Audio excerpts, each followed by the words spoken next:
Hello dear students, आज हम पढ़ेंगे फ्लेमिंगो बुक का 4th chapter the rat trap. इसे लिखा है सेल्मा लेगरलॉफ ने। पहले राइटर के बारे में पढ़ लेते हैं। Selma ओटिलिया लोविसा लेगरलॉफ 1858 to 1940। 1858 में इनका जन्म हुआ था और 1940 में इनकी मृत्यु हुई थी। She was a Swedish author and teacher. ये स्वीडन की रहने वाली लेखिका और अध्यापिका थी। She published her first novel Gosta Berling's saga at the age of 33। इनका पहला उपन्यास 33 साल की उम्र में प्रकाशित हुआ था। She was the first woman to win the Nobel prize in literature which she was awarded in 1909। ये पहली महिला थी जिन्हें साहित्य के लिए नोबेल पुरस्कार प्राप्त हुआ था और यह पुरस्कार इन्हें 1909 में मिला था। एक भारतीय साहित्यकार रविंद्रनाथ टैगोर को भी उनकी कलेक्शन ऑफ पोएम्स गीतांजलि के लिए 1913 में साहित्य का नोबेल पुरस्कार मिला था। तो आइए अब इस लेसन को देख लेते हैं, रैट ट्रैप को। ये बहुत ही इंटरेस्टिंग लेसन है और अब हम इसे लाइन बाय लाइन इसका एक्सप्लेनेशंस देखते हैं। Once upon a time, there was a man who went around selling small rat trap of wire. Once upon a time का मतलब बहुत समय पहले की बात है कि एक व्यक्ति था जो स्मॉल रैट ट्रैप्स, छोटी छोटी चूहेदानियां, रैट ट्रैप का मतलब चूहे पकड़ने का पिंजरा यानी चूहेदानियां, ऑफ वायर तार से बनी हुई छोटी चूहेदानियां बेचने के लिए चारों ओर घूमा करता था। He made them himself, add odd moments from the material he got by begging in the store or at the big farms. वह इन चूहेदानियों को खुद ही बनाया करता था और उस समय बनाया करता था अपने हिसाब से, जब उसे समय मिल जाता था। ऑड मोमेंट का मतलब कोई विशेष समय ना होकर के किसी भी समय अपने हिसाब से बनाया करता था। इन चूहेदानियों को बनाने के लिए जो मटेरियल इस्तेमाल होता था उसे वो बैगिंग इन द स्टोर्स, या तो स्टोर्स में भीख मांग करके ले लिया करता था या किसी बड़े फार्म से लाया करता था। But even so the business was not specially profitable. लेकिन इस सब के बावजूद भी उसका जो व्यापार था, उसका जो काम धंधा था, वो फायदे का नहीं था। उसे उसमें कोई लाभ नहीं होता था चूहेदानियां बेचने में। So he had to resort to both begging and petty thievery to keep body and soul together. So he had to resort. He had to resort का मतलब इसलिए उसे सहारा लेना पड़ता था begging का भी, भीख मांगने का भी, and petty thievery.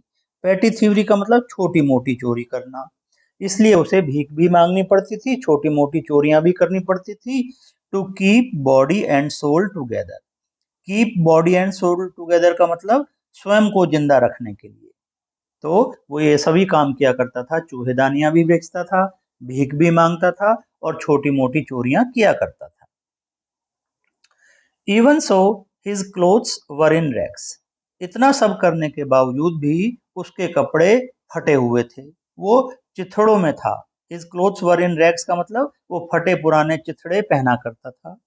His cheeks were sunken, sunken का मतलब धसे हुए, उसके गाल अंदर को धसे हुए थे। And hunger gleamed in his eyes, और हंगर यानी भूख उसकी आंखों में साफ दिखाई पड़ती थी, आंखों में चमकती थी, भूख उसकी आंखों से चमकती थी। No one can imagine how sad and monotonous life, monotonous का मतलब नीरस, जिसमें कोई भी जोश ना हो, कोई उत्तेजना ना हो, सादा। कोई भी ये कल्पना नहीं कर सकता था कि हाउ सैड, कितना उदासी भरा और मोनोटोनस यानी नीरस जीवन can appear to such a vagabond. Vagabond किसे कहते हैं? जिसके पास कोई अपना घर ना हो, यानी घुमक्कड़ यानी आवारा, जिसके पास कोई भी घर ना हो, ऐसे ही। तो लेखक कहते हैं कि कोई इस बात की कल्पना नहीं कर सकता कि एक ऐसा व्यक्ति जिसके पास अपना घर नहीं है, जो आवारा है, उसका जीवन कितना नीरस और कितना उदासी भरा हो सकता है। Who plods along the road? Ploughed का मतलब होता है पैर घसीट कर चलना, यानी कठिनाई से आगे को बढ़ना।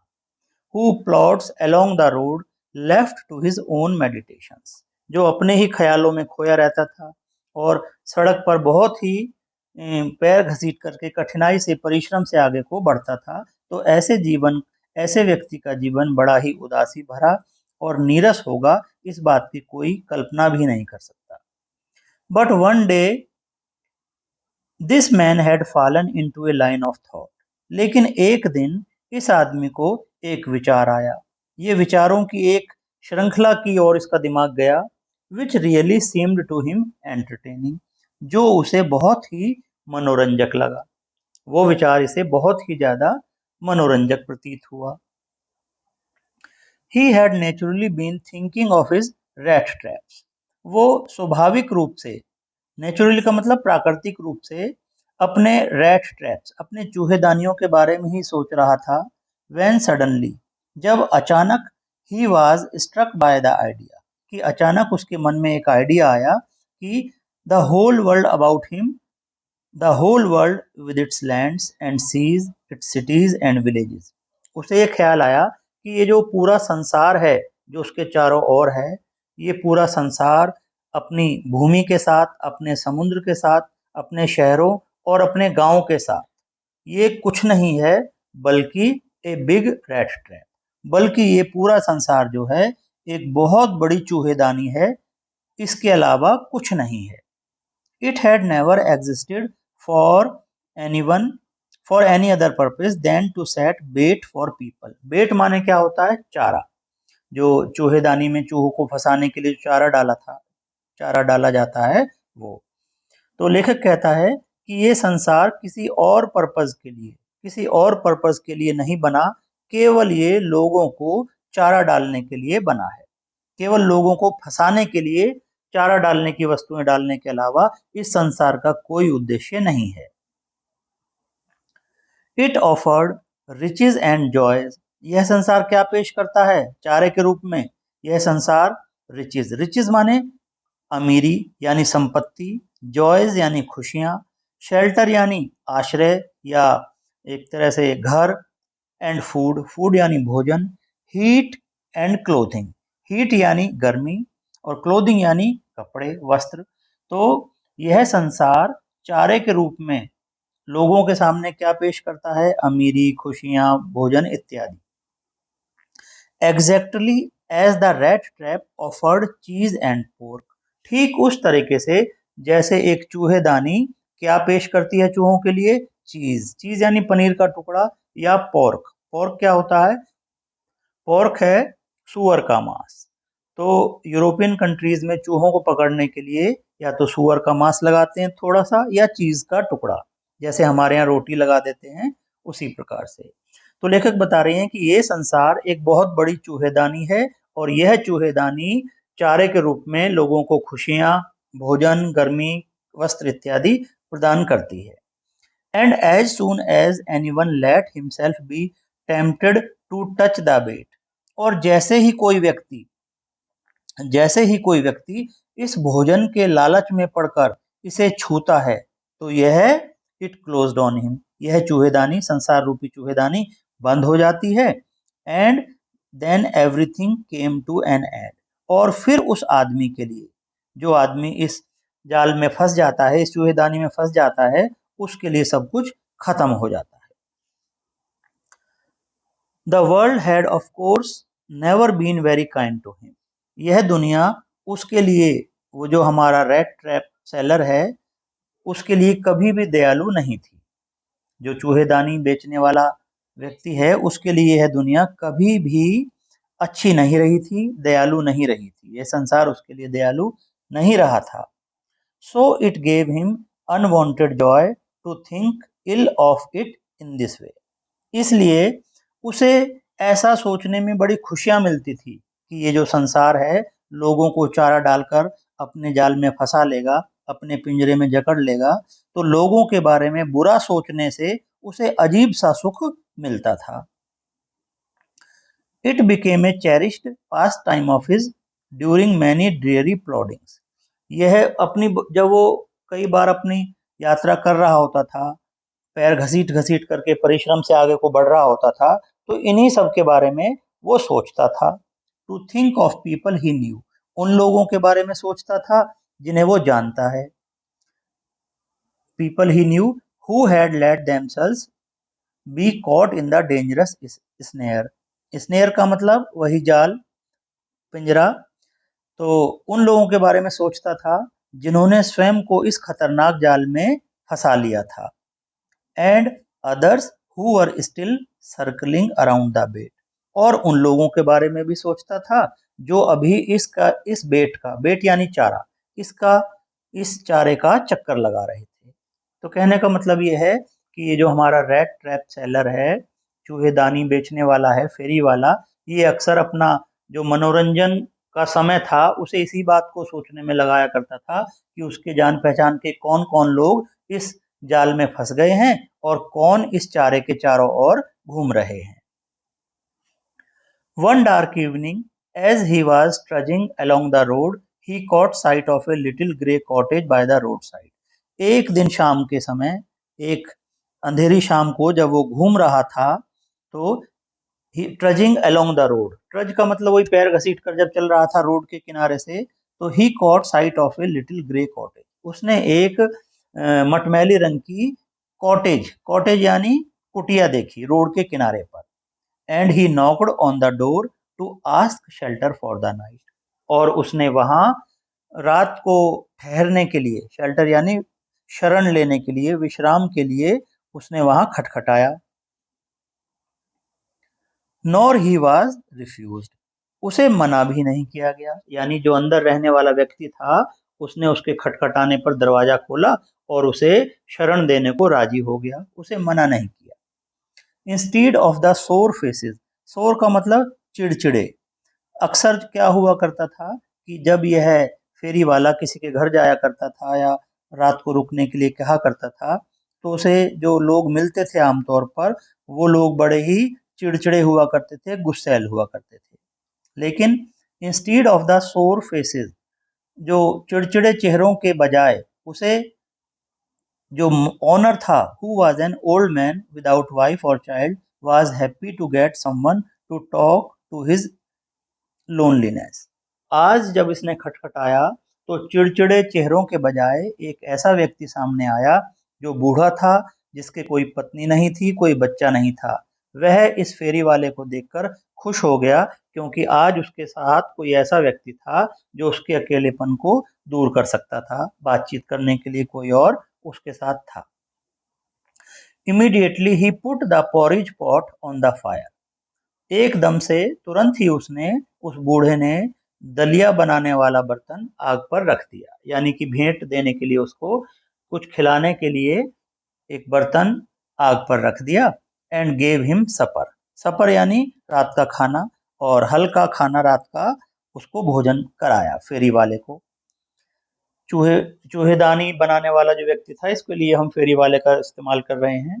Then he carved off such a big slice from his tobacco roll, इसके बाद उसने अपने तंबाकू के बंडल में से, उस बूढ़े ने अपने टबैको रोल में से एक बिग स्लाइस, एक बड़ी सी फांक काट कर निकाली, जो उस अजनबी के लिए, and it was enough both for the strangers pipe and his own, जो उसके खुद के लिए, अपने खुद की चिलम के लिए और फेरी वाले के चिलम के लिए पर्याप्त था।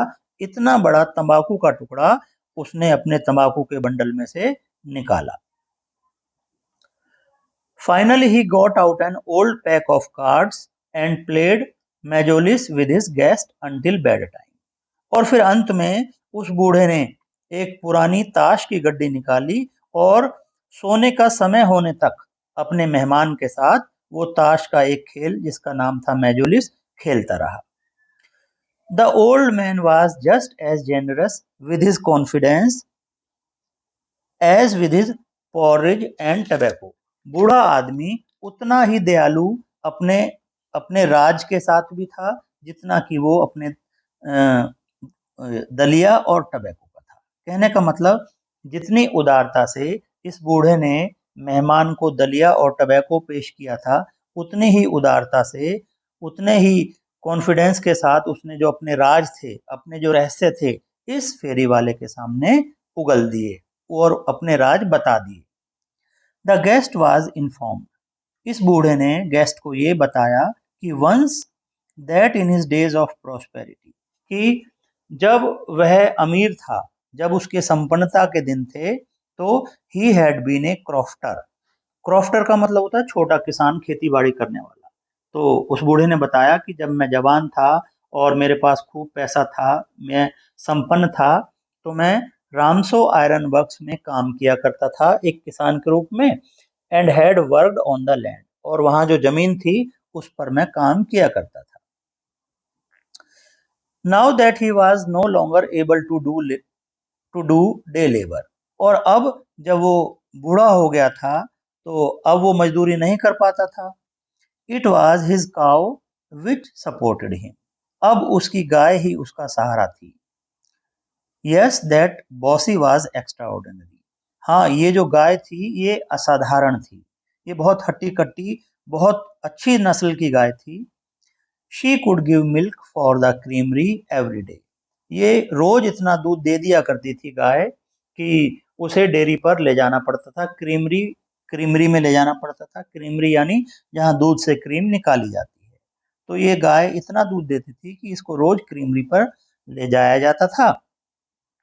And last month he had received all of 30 kronor in payment, और बूढ़े ने यह भी बता दिया कि पिछले महीने उसने 30 क्रोनर कमाए थे।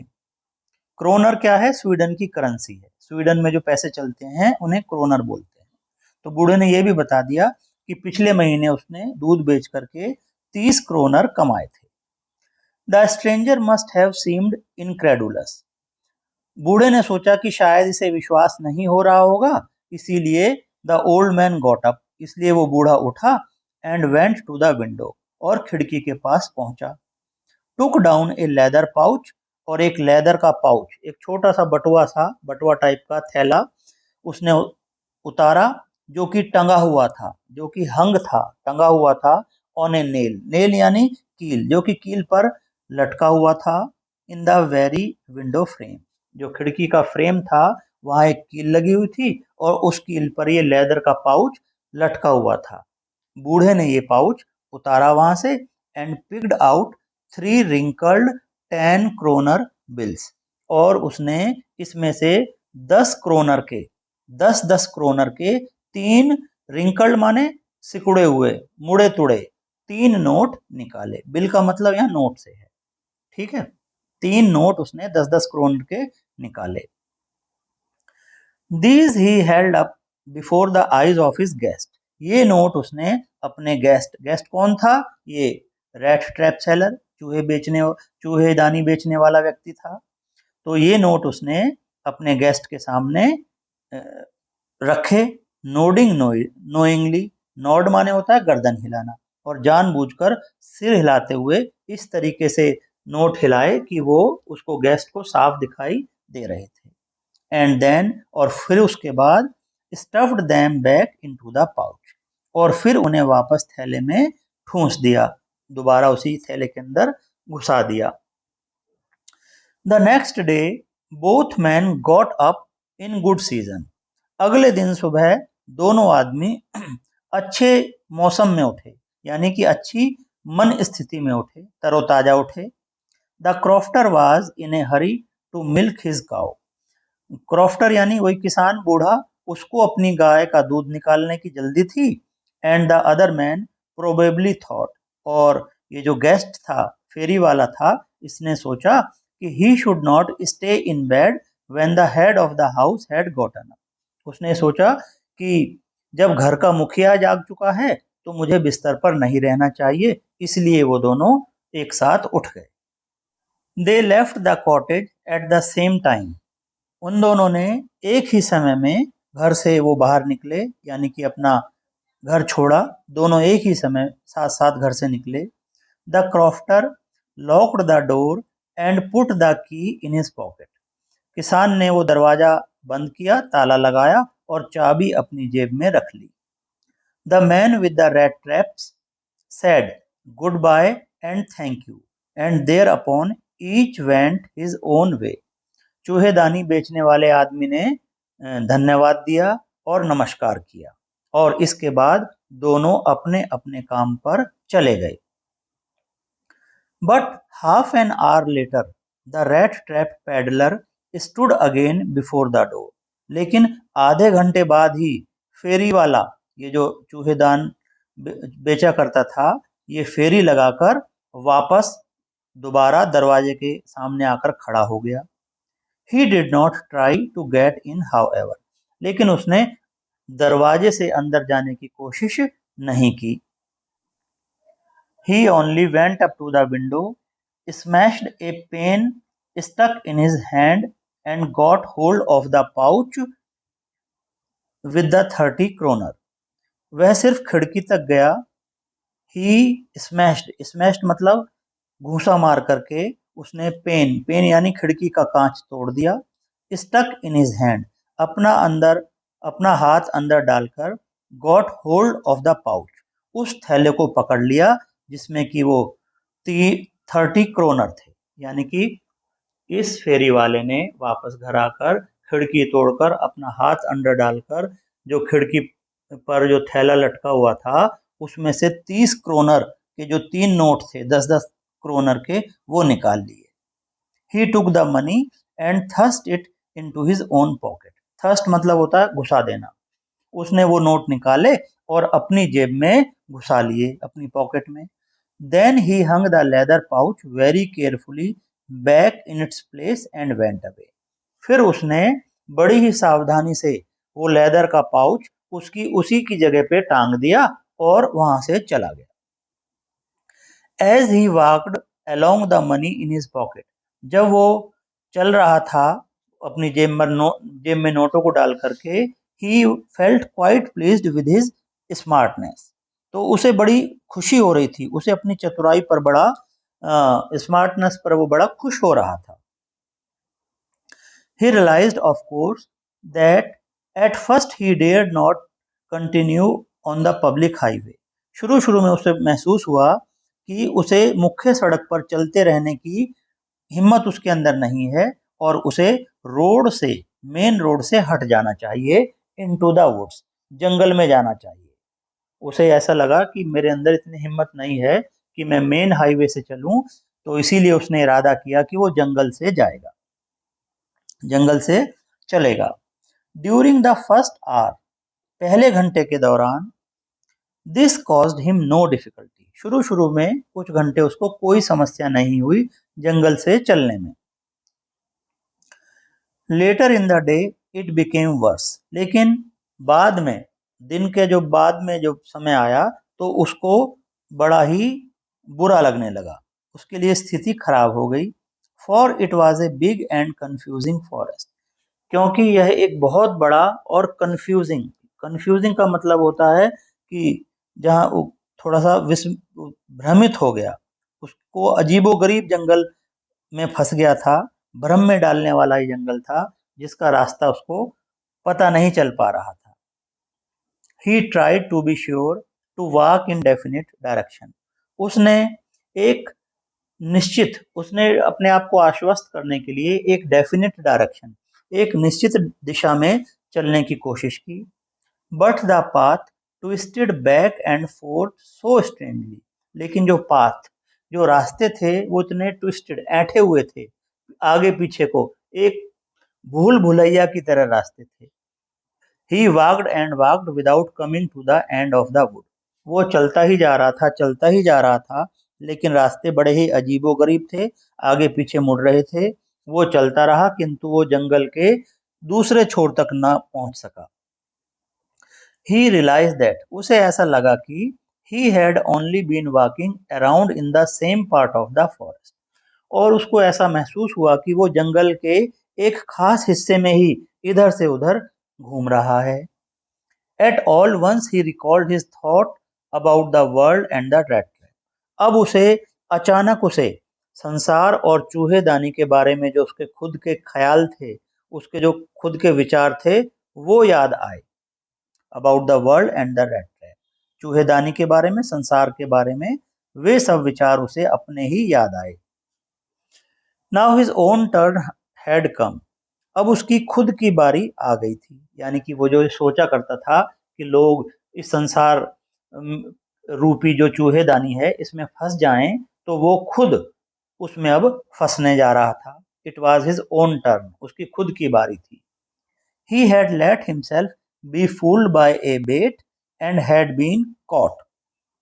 वो खुद संसार रूपी चूहेदानी में फंस गया था और उसने चारे को, यानी कि जो बेट क्या था, वो 30 क्रोनर्स थे, वो उसके लिए चारा थे, और उस चारे को खाने के चक्कर में या उसको उठाने के चक्कर में उसने अपने आप को मूर्ख बनाने की अनुमति दे दी थी और वो इस जाल में फंस गया था।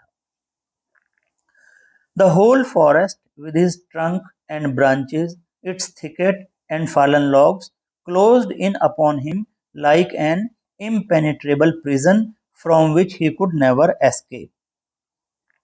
मूर्खता में उसने दूसरों का धन चुरा लिया था और इस प्रकार वो एक ऐसे जाल में फंस गया था कि वो निकलना उसके लिए बड़ा मुश्किल हो गया था। ये जो पूरा जंगल था, विद इट्स ब्रांचेस, ब्रांच माने उसकी शाखाएं, ट्रंक यानी तने, इट्स थिकेट, थिकेट क्या होती हैं, झाड़ियां, thickets and fallen logs, logs यानी लकड़ी के बड़े बड़े लट्ठे, ये सब ऐसे गिरे हुए थे, क्लोज्ड इन अपॉन हिम, उसको इस तरह से घेरा हुआ था जिसमें उसके लिए बाहर निकलना बहुत मुश्किल था, जिससे वो निकल नहीं सकता था। Darkness was already descending over the forest, और जो रात थी, रात होने लगी थी, जंगल के अंदर घना जो अंधकार था वो आ रहा था। दिस इंक्रीज द डेंजर, इससे खतरा और बढ़ गया था। And increased also his gloom and despair, और उसकी ग्लूम माने उदासी, डेस्पेयर माने निराशा, उसकी उदासी और निराशा भी बढ़ गई थी। Finally he saw no way out, और जब उसे अंत में कोई उपाय नहीं सूझा, and he sank down on the ground, वो बहुत ज्यादा थका हुआ था, टायर टू डेथ, जैसे कि अब गिरकर मर ही जाएगा, ऐसी स्थिति हो गई थी उसकी। He sank down on the ground tired to death, thinking that his last moment had come. उसने सोचा कि अब मेरा अंत समय आ गया है, और वो जमीन पर गिर गया। But just as he laid his head on the ground, लेकिन जैसे ही उसने अपना सर जमीन पर टिकाया, he heard a sound, a hard regular thumping. उसने एक आवाज सुनी, एक जोरदार थपथपाहट की आवाज, जैसे कोई किसी चीज को जोर जोर से पीट रहा है। थंपिंग माने किसी चीज को जोर जोर से पीटने की आवाज उसको आई। देयर वॉज नो डाउट, इस बात में कोई संदेह नहीं था कि व्हाट वाज दैट, वह समझ गया था कि यह आवाज किसकी है। ही रेज्ड हिमसेल्फ, वह खड़ा हुआ। Those are the hammer strokes from an iron mill, ये किसी लोहे की फैक्ट्री से हथौड़े के प्रहार की आवाजें थी। ही थॉट, उसने सोचा कि ये निश्चित रूप से कोई लोहे की फैक्ट्री है जहां हथौड़े के वार हो रहे हैं। There must be people nearby, अब उसे थोड़ी राहत मिली थी, उसने सोचा यहाँ जरूर ही करीब में लोग होंगे। ही समन्ड ऑल हिज स्ट्रेंथ, उसने अपनी पूरी ताकत जुटाई। गॉट अप, वह खड़ा हो गया। And staggered in the direction of the sound, और लड़खड़ाते हुए उस आवाज की तरफ को वो आगे बढ़ा, जिस दिशा से आवाज आ रही थी उस तरफ वो आगे बढ़ा। तो स्टूडेंट्स, फर्स्ट पार्ट में हमने इतना ही पढ़ लिया है, बाकी का जो लेसन है उसे हम सेकंड पार्ट में पढ़ेंगे।